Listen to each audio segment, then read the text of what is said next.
Livro Entre a Terra e o Céu, de Francisco Cândido Xavier, pelo Espírito André Luiz. Capítulo 12. Estudando sempre. Às despedidas, retomamos as excursionistas sob a nossa guarda e, em pouco tempo, achávamo-nos de novo no caminho terrestre. Da faixa de luz solar, tornamos à imersão na sombra noturna, mas o espetáculo do céu não diminuíra em beleza, porque as primeiras cores da alvorada tingiam o distanciado horizonte. Clarencio restituiu a companheira de Antonina ao lar, depois de afetuoso adeus, e, sem maiores delongas, demandamos o ninho doméstico de nossa amiga. Antonina mostrava-se calada, tristonha. Dirceia teimava em permanecer para sempre junto do pequenino que a precedera na longa viagem da morte. Todavia, em penetrando o estreito santuário familiar, dirigiu-se apressadamente ao quarto, de coração novamente atraído para os outros filhinhos. O ministro paternal fê-la deitar-se e aplicou-lhe recursos magnéticos sobre os centros corticais. A mãezinha de Marcos demonstrou experimentar leve e doce vertigem. Atendendo ao orientador, demorávamo-nos em observação, notando que a Antonina de nossa maravilhosa viagem aderira ao corpo denso, qual se fora por ele sugada à maneira de formosa mulher, de forma sutil e semilúcida, repentinamente engolida por bainha de sombra. Em se justapondo ao cérebro físico, perdera a acuidade mental com que se caracterizava junto de nós. Com a fisionomia calma e feliz, despertou no veículo pesado. Contudo, Antonina não mais nos viu. Era agora simplesmente a mulher humana nas cobertas agasalhantes do leito, acomodada à escuridão do recinto.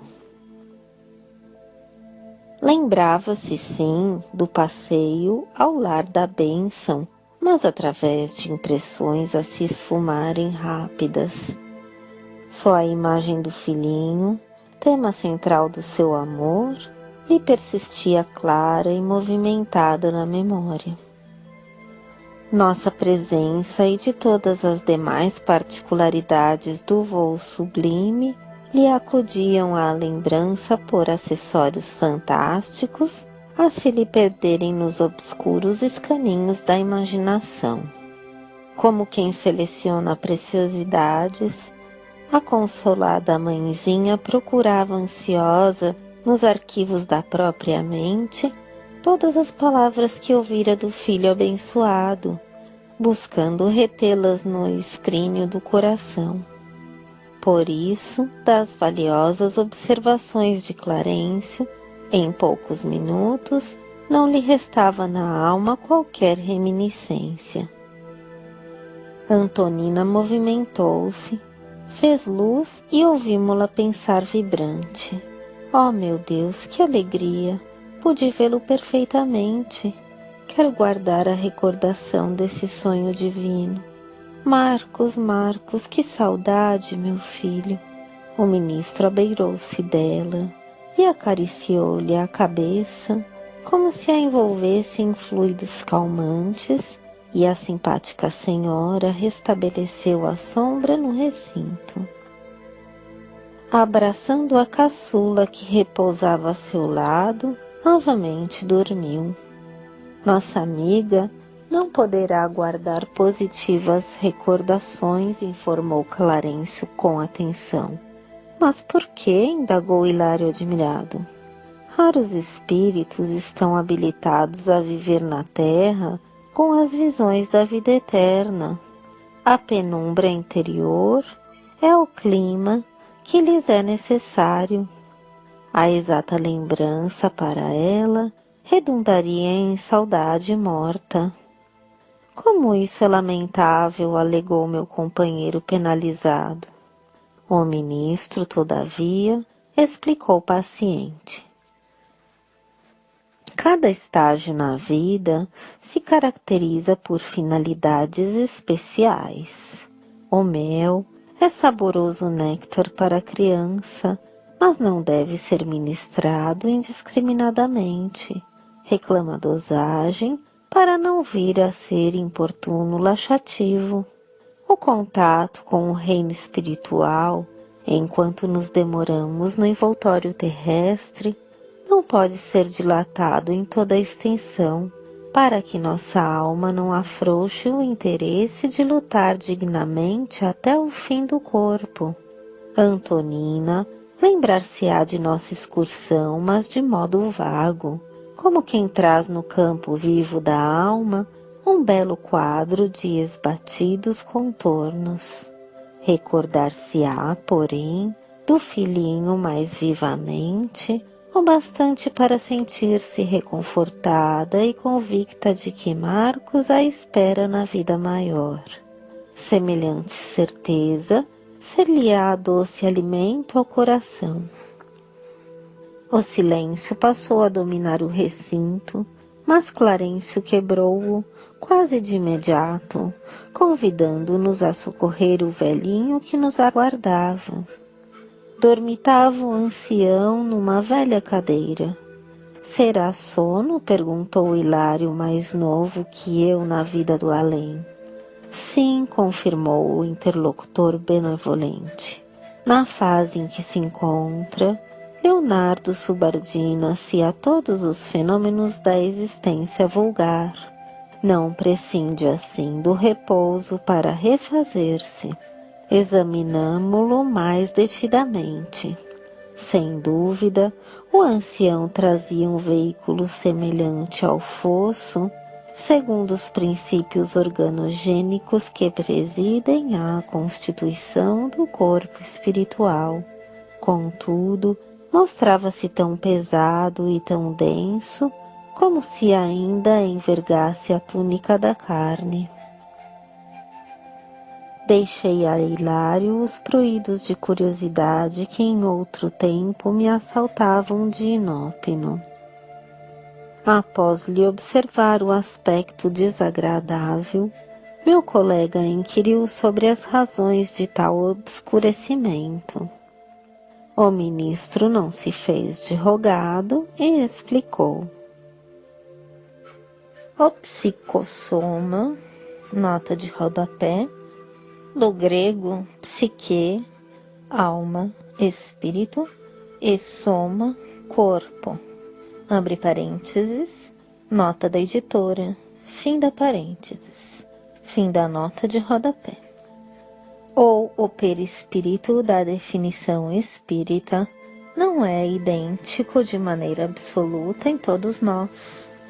Assim como na realidade não existem dois corpos físicos totalmente iguais. Cada criatura vive num carro celular diferente, apesar das peças semelhantes impostas pela lei das formas.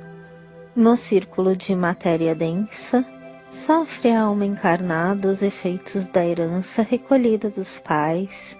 Entretanto, na essência, a lei da herança funciona invariavelmente do indivíduo para ele mesmo. Detemos tão somente o que seja exclusivamente nosso ou aquilo que buscamos. Renascemos na terra, junto daqueles que se afinam com o nosso modo de ser. O dipsossômano não adquire o hábito desregrado dos pais, mas sim, quase sempre, ele mesmo já se confiava ao vício do álcool antes de renascer. e há beberrões desencarnados que se aderem àqueles que se fazem instrumentos deles próprios. E, imprimindo grave em tono a voz, ponderou: a hereditariedade é dirigida por princípios de natureza espiritual. Se os filhos encontram os pais de que precisam, os pais recebem da vida os filhos que procuram. Lembrei-me repentinamente de alguns dos grandes gênios da humanidade que produziram filhos monstruosos ou medíocres, mas, vindo ao encontro do meu pensamento, o orientador observou: no campo das grandes virtudes, os pais usam por vezes a compaixão reedificante, empenhando-se em tarefas de sacrifício. Temos no mundo mulheres e homens admiráveis que, consolidando qualidades superiores na própria alma, se dispõem a buscar afetos que permanecem à distância no passado, em tentativas heróicas de auxílio e reajustamento. E, sorrindo, acrescentou: na família consanguínea ou na família humana, obtemos o que buscamos. Quem já acertou as próprias contas com a justiça, pode confiar-se aos sublimes rasgos do amor. Em seguida, Clarencio deteve-se na contemplação do velhinho que repousava e continuou comentando, mais particularmente com Hilário: conforme a vida de nossa mente, assim vive o nosso corpo espiritual. Nosso amigo entregou-se demasiado às criações interiores do tédio, ódio, desencanto, aflição, e condensou semelhantes forças em si mesmo, coagulando-as desse modo no veículo que lhe serve às manifestações. Daí esse aspecto escuro e pastoso que apresenta. Nossas obras ficam conosco, somos herdeiros de nós mesmos. Mas, e se nosso irmão trabalhasse? Se depois da morte procurasse conjugar o verbo servir? Inquiriu meu colega preocupado. Ah, indiscutivelmente, o trabalho renova qualquer posição mental, gerando novos motivos de elevação e novos fatores de auxílio. O serviço estabelece caminhos outros que realmente funcionam como recursos de libertação. Por isso mesmo, o constante apelo do Senhor à ação e à fraternidade se estende junto de nós diariamente através de 1000 modos. Todavia, quando não nos devotamos ao trabalho, enquanto nos demoramos na vestimenta terrestre, mais difícil se faz para nós a superação dos obstáculos mentais, porque a indolência trazida do mundo é tóxico cristalizante de nossas ideias, fixando-as por vezes durante tempo indefinível. Se pretendemos possuir um psicossoma sutilizado, capaz de reter a luz dos nossos melhores ideais, é imprescindível descondensá-lo pela sublimação incessante de nossa mente, que precisará então centralizar-se no esforço infatigável do bem. É para esse fim que o Pai Celestial nos concede a dor e a luta, a provação e o sofrimento, únicos elementos reparadores suscetíveis de produzir em nós o reajuste necessário quando nos pomos em desacordo com a lei. Lá fora, porém, as aves matutinas anunciavam o novo dia. A tênue claridade da manhã penetrava o recinto.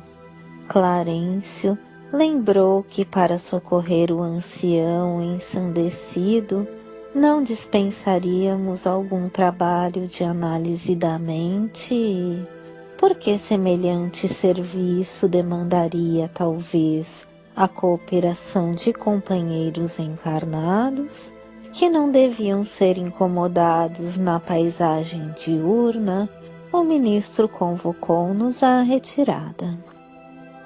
O prosseguimento da tarefa assistencial, desse modo, foi marcado para a noite seguinte.